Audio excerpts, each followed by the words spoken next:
Au lieu de livres, considérons ces plaquettes de bois qui, rangées les unes contre les autres, vont simuler pour nous une poutre qui pourrait être en béton.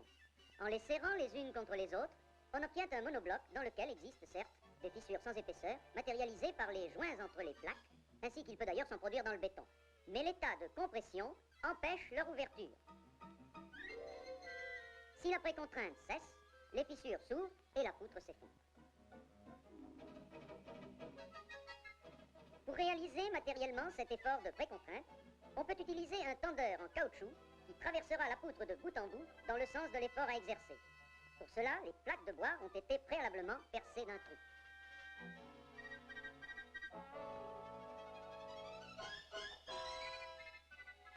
La mise en tension s'effectue en prenant appui sur la poutre elle-même et, le câble étant tendu, on le maintient à son allongement par une plaque d'ancrage qui reporte sur la poutre la tension du câble.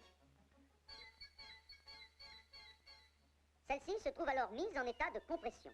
Le monobloc est constitué.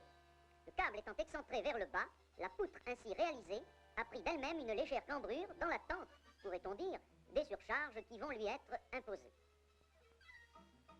La surcharge de service normale est la charge maximale ne provoquant pas l'ouverture des fissures. Dans notre cas, elle est de 7 kg.